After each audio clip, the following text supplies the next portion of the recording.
Mother Turkey and Her Chicks by Abbie Phillips Walker.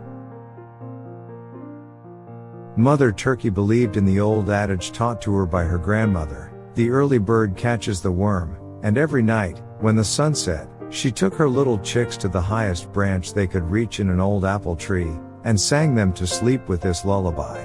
Close your eyes, my little turkey chicks. Hide your heads, don't peep. Mother knows the buggy fox tricks, and she'll watch while you sleep. Mother Turkey had told them about the bogey fox that lived in a hole on the other side of the hill, and it did not need more than the mention of that name to make them obey. "I do wish we could get just a look at him," said one chick, as his mother came to the end of the verse. "I should not know him if I met him." "Oh yes, you would," replied his mother. "He has a very long tail, and a sharp nose, and his teeth. Oh dear me," she exclaimed, as she flapped her wings at the thought of them. "Will you wake us if he comes tonight?" asked another chick. "I shall not need to do that," replied Mother Turkey. "You will hear us talking. He is a very sly fellow, and always very polite and says nice things. But you cover your head. It is getting late." And she began to sing. Close your eyes, my little turkey chicks. Hide your heads, don't peep. Mother knows the buggy fox tricks, and she'll watch while you sleep. By the time Mother Turkey reached the end of the verse this time, all the chicks were fast asleep. Mother Turkey stretched out her wings once or twice, and turned her head in all directions, and then she settled herself for a nap. The moon was shining brightly when she awoke, and she saw not far off what looked like a large black dog walking cautiously toward the tree. Mother Turkey took another look and saw the bushy tail, and she perched herself more firmly on the limb, and looked to see if her children were safe on there, too, for she knew that the bogey fox had come to take one of her chicks back to his hole if he could. "Good evening, Mr. Fox," she said, as the fox came near enough to hear her. "I was sure that I knew your splendid figure. You certainly make a most remarkable picture in the moonlight." Mr. Fox was somewhat taken aback at this compliment paid him in such a pleasant manner, for usually he was the one to make remarks and the turkeys listened, not daring to move or speak. He recovered from his surprise by the time he was under the tree, and said, "You are most flattering, Mistress Turkey, and I can only return the compliment by telling you that you are a picture yourself in the moonlight, sitting so stately on that limb. But, if you would enjoy to the full extent this beautiful evening, you must come from the tree, and take a walk over the hill." "No doubt you are right," replied Mrs. Turkey. "but I could not think of leaving my children alone." "I should be very glad to take care of the little dears while you are gone," said Mr. Fox.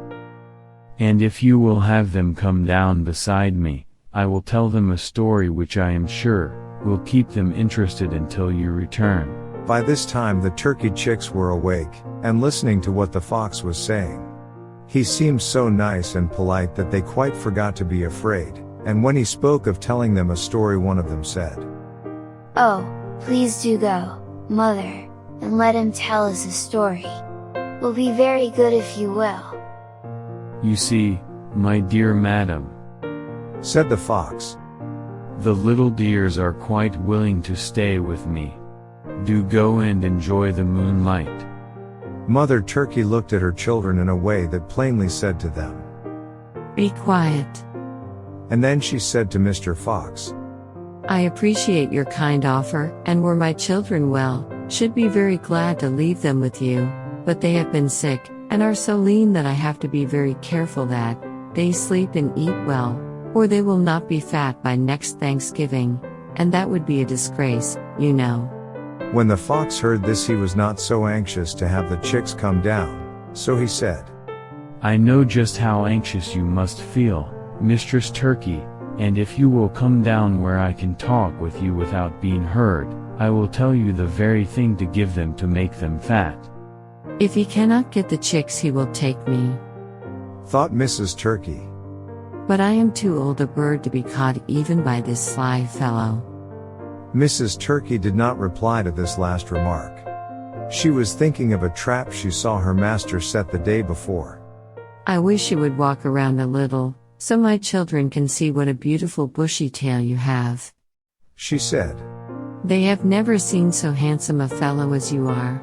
Mr. Fox was very proud of his tail, so he walked out from the shade of the tree and strutted about. Tell him how handsome he is, whispered Mother Turkey to her chicks. Oh, isn't he handsome? Said one, and another said. I wish we had such bushy tails, instead of these straight feathers.